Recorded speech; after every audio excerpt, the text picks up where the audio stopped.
নমস্কার, anise food house with ব্লগে নতুন একটি ভিডিওর সাথে আপনাদের সবাইকে স্বাগত জানাই। আশা করি আপনারা সবাই খুব ভালো আছেন, আমিও খুব ভালো আছি।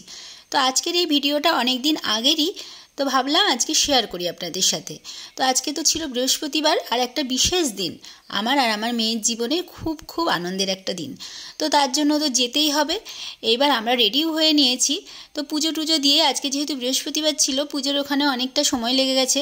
তো এদিকে পুজো হয়ে গেছে, ওইদিকে আমার মেয়ে রেডি হয়ে গেছে, আমিও রেডি হয়ে গেছি। এবার আমার শ্বশুর শাশুড়িকে খেতে দিয়ে নেব। তো আজকে বিশেষ কিছু রান্না করিনি, আজকে ঝিঙে ভাজা করেছিলাম, আর আমার মেয়ে করেছিল দই কাতলা।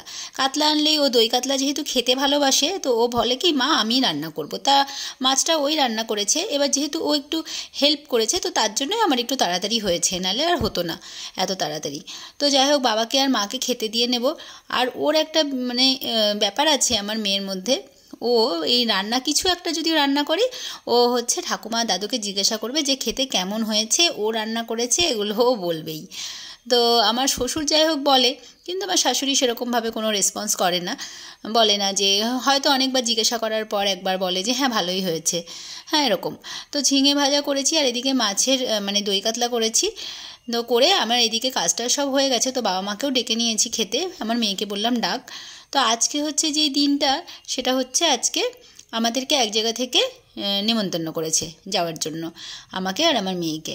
তো ওদিকে তো মাও চলে এসছে, মা বসে যাবে খেতে, আর বাবাও আসবে। আমাদেরকে ওখানে দুপুরে খাওয়ার কথাও বলেছিলেন ওনারা কালকে দুপুরে নাগাদ ফোন করেছিলেন, স্কুল থেকে ফোন করেছিলেন যে আপনার আর আপনার মেয়ের আর ওর বাবাও যদি বাড়িতে থাকে তো ওর বাবাও যেতে পারে, তো আপনাদের এখানে নেমন্তন্ন আছে। আমাদের যেহেতু বাড়ি কুলগাছিতে, আর পাশেই ছিল আছে হচ্ছে নলদাপাড়া।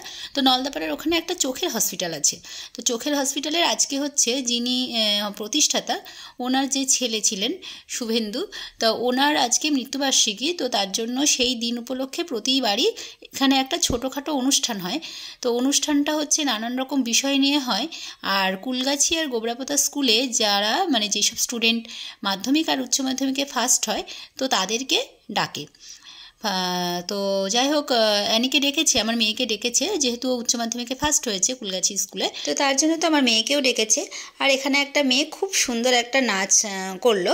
ফার্স্টে উদ্বোধনী নৃত্য দিয়ে শুরু হলো অনুষ্ঠানটা। তারপরে তো অনেক গণ্যমান্য ব্যক্তি এসেছিলেন, যারা একে একে বক্তৃতা দিয়েছেন এবং একে একে সব পুরস্কার বিতরণী হয়েছে বিভিন্ন বিষয়ের উপরে।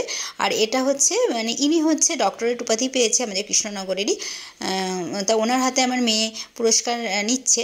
তো পুরস্কার হিসেবে অনেক কিছুই দিয়েছিল, তো বাড়ি গিয়ে আপনাদেরকে দেখাচ্ছি যে কি দিয়েছিল।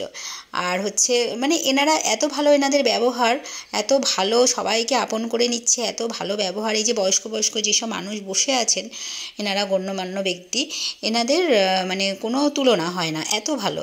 তো যাই হোক, ওখানে অনুষ্ঠান পুরোপুরি কমপ্লিট করতে পারিনি, যেহেতু আমার বিকেলবেলা আবার পড়ানো আছে, আমি তো তাড়াতাড়ি চলে এসেছি। আর এসে তো আমার শ্বশুর গেটের সামনে দাঁড়িয়ে আছে দেখার জন্য যে কখন আমরা আসবো। সব সময় আমরা বাড়ি থেকে গেলেই উনি গেটের সামনে দাঁড়িয়ে থাকে যে ওরা কখন আসবে। আর এই যে এইটা হচ্ছে চেক দিয়েছে, একটা 2500 টাকার একটা চেক দিয়েছে। তো এই টাকাটা দিয়ে আমি আমার মেয়েকে একটা জিনিস কিনে দিয়েছি, একটা রূপোর একটা ব্রেসলেট কিনে দিয়েছি, যাতে সেটা স্মৃতি হয়ে থেকে যেতে পারে, কেননা টাকাটা তো খরচ হয়ে যাবে। আর এও হাসছে হচ্ছে এই বইটা এতটাই ভারী, এখানে 4টে বই দিয়েছে। তো বইটা খুব ভারী, যেহেতু আমার শ্বশুরের হাত ভেঙেছিল, তা বলেছে যে দাদু তুমি এটা ধরতে যেও না, তোমার হাত আবার ভেঙে যাবে। তো এই যে এই বইগুলো দিয়েছে। আর টাকা দিয়েছে 2500 টাকা, একটা ফুলের স্টিক দিয়েছে, একটা উত্তরীয় দিয়েছে, একটা সবেদা গাছের চারা দিয়েছে। তো সবেদা গাছের চারাটা আমি লাগিয়েও দিয়েছি। আর তো আজকের ভিডিওটা এ পর্যন্তই থাকলো, দেখা হবে আবার নেক্সট ভিডিওতে। আর আপনারা আমার মেয়েকে অনেক আশীর্বাদ করবেন। টাটা।